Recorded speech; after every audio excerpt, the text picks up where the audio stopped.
Hello friends. आज की इस वीडियो में हम एक बहुत इंपॉर्टेंट टॉपिक पे डिस्कशन करने वाले हैं, that is important changes made in annual return form GSTR 9 and reconciliation statement form GSTR 9C। ये वीडियो बहुत इंपॉर्टेंट है क्योंकि इस वीडियो को देखने के बाद आपको एनुअल रिटर्न भरने में बहुत हेल्प मिलने वाला है, इसलिए इसको लास्ट तक जरूर देखिएगा। एंड अगर अभी तक आपने इस चैनल को सब्सक्राइब नहीं किया है तो प्लीज जल्दी से जाके सब्सक्राइब करिए, क्योंकि इससे हमें भी मोटिवेशन मिलता है। So to start with, Annual Return GSTR 9 and Reconciliation Statement GSTR 9C is prescribed to Section 44 of the CGST Act, read with Rule 80 of the CGST rules. In provision के according, every registered person other than four category of person, that is casual taxable person, non-resident taxable person, input service distributor, or a taxpayer registered under Section 51 and Section 52, that is TDS या TCS purpose के लिए। इन चार category के person को छोड़ के जो भी टैक्स पेयर है, they are required to file annual return. उसमें कॉम्पोजिशन डीलर को फाइल करना होता है GSTR 9A and other dealers को फाइल करना होता है जीएसटीआर 9। अब ये जीएसटीआर 9 अगर सबको फाइल करना है तो क्या हर छोटे बड़े टैक्स पेयर को फाइल करना है? नहीं। इसके लिए एक एग्जेम्पशन नोटिफिकेशन आया है, that is notification number 15/2025। As per this notification, अगर टैक्स पेयर का एग्रीगेट टर्नओवर फॉर से financial year 2024-25 is up to 2 crore rupees, then he is exempted from filing of annual return in form GSTR 9। इसका मतलब अगर aggregate turnover आपका 2 करोड़ से ज्यादा है तो you are required to file your annual return. Now moving on to GSTR 9C। As per the provision of section 44 read with rule 80, एक टैक्स पेयर जिसका एग्रीगेट टर्नओवर इज मोर देन 5 crore rupees, he is required to file reconciliation statement in GSTR 9C। अब क्योंकि हमने इस दोनों टर्नओवर एग्जेम्पशन में हमने मेंशन किया एग्रीगेट टर्नओवर, तो क्या ही एग्रीगेट टर्नओवर? ये एक बहुत इंपॉर्टेंट डेफिनेशन है, because most of the tax payers इसमें मिस्टेक करते हैं, सोचते हैं कि एग्रीगेट टर्नओवर मतलब सिर्फ वो टर्नओवर जिसके ऊपर हमको जीएसटी पेमेंट करना है। ऐसा नहीं है। एग्रीगेट टर्नओवर का डेफिनेशन बहुत वाइड है। This includes 4 types of supply. सबसे पहला taxable supply, second exempt supply, third export supplies and fourth inter state cross charge supply. मतलब अगर आपके मल्टीपल स्टेट्स में जीएसटी नंबर है तो अगर आपके जो जीएसटीएंस के बीच में अगर कोई सप्लाई है, that is called cross charge supplies, वो भी आपका इंक्लूड होगा ही नहीं और एग्रीगेट टर्नओवर। अब इन चारों कैटेगरी ऑफ सप्लाईज को इंक्लूड करने के बाद अगर आपका थ्रेशोल्ड से ऊपर है टर्नओवर, दैट इज 2 करोड़ या 5 करोड़, तो in that case you are liable for filing of this annual return in GSTR 9 and और GSTR 9C। Now moving on to the changes made in the form. First change is related to e-commerce operators. As per section 9 subsection 5, e-commerce operators जो अपने online platform के through accommodation services या restaurant services या आपका transportation service या household services provide कर रहे हैं, for example Oyo Rooms, Swiggy, Zomato, Urban Clap, Ola, Uber, इस टाइप के जो प्लेटफॉर्म्स हैं उनके ऊपर रिवर्स चार्ज एप्लीकेबल होता है। वो अपने जो भी सर्विस प्रोवाइडर से सर्विस रिसीव कर रहे हैं, for example cab service operators या रेस्टोरेंट ओनर्स या होटल ओनर्स, उनसे जो वो सर्विस रिसीव कर रहे हैं उसके ऊपर e commerce operator is liable to pay GST under reverse charge.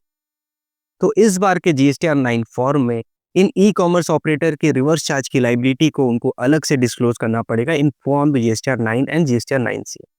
Similarly वो जो सर्विस प्रोवाइडर्स हैं, जो होटल ओनर्स, रेस्टोरेंट ओनर्स, इस टाइप के जो सर्विस प्रोवाइडर्स हैं, उनको भी अपना सप्लाई का अलग से रिपोर्टिंग करना पड़ेगा in form GSTR 9 and GSTR 9C both. तो जरूर से ध्यान दीजिएगा, अगर आप ऐसे कोई टैक्स पेयर है या आपका ऐसा कोई क्लाइंट है, तो इनके सप्लाई से रिलेटेड डिटेल्स अलग से डिस्क्लोज करना है। Second change, that is ITC related to previous financial year. Table number 6 of GSTR 9 में हम अपना इनपुट टैक्स क्रेडिट क्लेम्ड से रिलेटेड डिटेल्स भरते हैं, जिसमें टेबल नंबर 6A में अपना जीएसटीआर 3B में क्लेम किया गया आईटीसी का डेटा फेच होता है। ये जो डेटा है, this includes ITC claimed in relation to previous financial year also. तो अब उसको रिड्यूस करने के लिए एक नया टेबल इंट्रोड्यूस किया गया है, that is table number 6A1, जहां पर आपका प्रीसीडिंग फाइनेंशियल ईयर रिलेटेड आपका कोई इनपुट टैक्स क्लेम्ड है तो उसको वहां डिस्क्लोज करिए, जो लेस होने के बाद आपका 6A2 में नेट आईटीसी आएगा। फॉर एग्जाम्पल, अगर आप फाइनेंशियल ईयर 2024-25 में अगर 23-24 फाइनेंशियल ईयर रिलेटेड कोई आपने सप्लाईज का इनपुट टैक्स क्रेडिट इस साल क्लेम किया है, तो उसका डिटेल अब आपको टेबल नंबर 6A1 में अलग से डिस्क्लोज करना होगा। Third important change, this is related to reversal of ITC as per rule 37 और 37A, which is a temporary reversal, and उसको आप फिर रिक्लेम भी कर रहे हैं। इस टाइप का अगर आपका कोई भी रिवर्सल एंड रिक्लेम हो रहा है तो उसके लिए सेपरेट टेबल्स है, that is table number 6H and table number 7A और 7A1। अगर आप रेलेवेंट फाइनेंशियल ईयर में कोई भी प्रीवियसली रिवर्स्ड आईटीसी को अगर आप रिक्लेम कर रहे हैं as per the provision of rule 37 और 37A, तो आपको 6H में ही रिक्लेम का डिटेल डालना है। और अगर आप कोई ऐसा आईटीसी को रिवर्स कर रहे हैं as per the provision of rule 37 और 37A, तो उसका डिटेल आपको टेबल नंबर 7A या 7A1 में भरना है। बहुत केयरफुली भरिएगा क्योंकि इस बार रिवर्सल रिलेटेड बहुत अलग अलग डिटेल्स आपको डिस्क्लोज करना है। Fourth important change, that is table number 8A। ये टेबल बोलने से आप जरूर समझ गए होंगे कि टेबल नंबर 8A में आपका ऑटो पॉपुलेटेड जीएसटीआर 2B का डिटेल फेच होता है। अब इस साल 2024-25 में आपका जो table number 8A of GSTR 9 है, वहां आपका जो इनपुट टैक्स रेट का डिटेल ऑटो पॉपुलेट होगा, that will be as per GSTR 2B of that financial year 2024-25 plus अगर उस साल से रिलेटेड कोई इनवॉइसेस आपके सब्सिक्वेंट फाइनेंशियल ईयर के 2B में अगर रिफ्लेक्ट कर रहा है, दैट इज 2025-26 में, तो वो आईटीसी भी आपके इस टेबल नंबर 8A में इंक्लूड होके आएगा। सो table number 8A is dynamic, it is not static. ये अपडेट हो रहा है। तो अगर आपका कोई भी सप्लायर जो 24-25 में आपको सप्लाई किया था, बट अगर अभी भी अक्टूबर 2025 के रिटर्न में अपना उस सप्लाई का डिटेल डिस्क्लोज कर रहे हैं एंड आपके जीएसटीआर 2B में आ रहा है, तो टेबल नंबर 8A को भी चेंज कर रहा है। तो ध्यान से देखिएगा, आपका अगर इस साल से रिलेटेड आईटीसी कुछ अगले साल आपने क्लेम किया है तो उसको उसी अकॉर्डिंगली आपको इस टेबल नंबर 8 में रिकंसाइल करना है। Fifth important change, that is in table number 9 of GSTR 9। Table number 9 is a summary कि आपका अल्टीमेटली इस फाइनेंशियल ईयर में क्या टैक्स पेबल बनता है, एंड ये जो टैक्स पेबल का डिटेल आप भरते हैं उसको रिकंसाइल किया जाता है with the tax payment detail which is paid from cash ledger और क्रेडिट लेजर।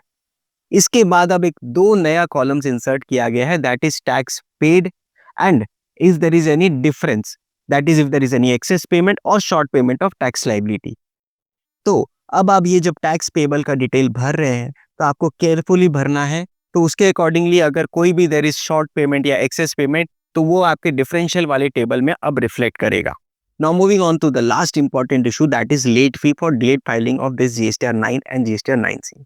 जब हम जीएसटीआर 9 को डिलेड फाइल करते हैं तो हमसे लेट फी चार्ज किया जाता है, that is 100 rupees each in CGST and SGST for each day of delay, maximum up to 0.25% of the turnover. But GSTR 9C delayed filing के समय कोई लेट फी नहीं मांगा जाता। तो इसका मतलब क्या 9C में कोई लेट फी एप्लीकेबल नहीं है? ऐसा नहीं है।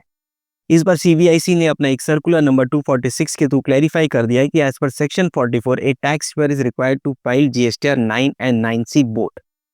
अगर वो जीएसटीआर 9 फाइल करते हैं डिलेड, तो उस समय तो उनसे लेट फी मांग लिया जाता है, एंड अगर वो सेम डे जीएसटीआर 9C को फाइल कर रहे हैं तो इट इज फाइन। बट अगर जीएसटीआर 9 फाइलिंग करने के बाद जीएसटीआर 9C में और डिले है, तो उस डिफरेंशियल डिले के लिए जीएसटीआर 9C के साथ भी आपको लेट फी देना पड़ेगा। फॉर एग्जाम्पल, फाइनेंशियल ईयर 24-25 के लिए आपका एनुअल रिटर्न का due date is 31 of December 2025। अगर आप जीएसटीआर 9 को फाइल कर रहे हो ऑन 10th ऑफ जनवरी 2026, तो उसमें लेट फी लगेगा 100 रुपीज ईच डे के according, 1000 rupees each in CGST and SGST. अगर आप जीएसटीआर 9C को भी 10th ऑफ जनवरी को फाइल कर दे रहे हैं तो उसमें कोई एक्स्ट्रा लेट फी नहीं लगेगा। बट अगर आप जीएसटीआर 9C को फाइल कर रहे हैं ऑन 15th ऑफ जनवरी 2026 को, तो उसमें आपका 5 डेज का एक्स्ट्रा डिले का लेट फीस लगेगा, that is 500 rupees each in CGST and SGST. तो इस चीज़ को आप ज़रूर ध्यान में रखिएगा। अगर ये वीडियो आपको हेल्पफुल लगा तो हमें कमेंट करके ज़रूर बताइएगा, एंड अगर ऐसा कोई चेंज आपको लगता है कि अभी भी फॉर्म में दरकार है, तो प्लीज़ उसको भी हमें कमेंट करके बताइए ताकि उस मैटर को भी हम एस्केलेट कर सकें। So thank you so much.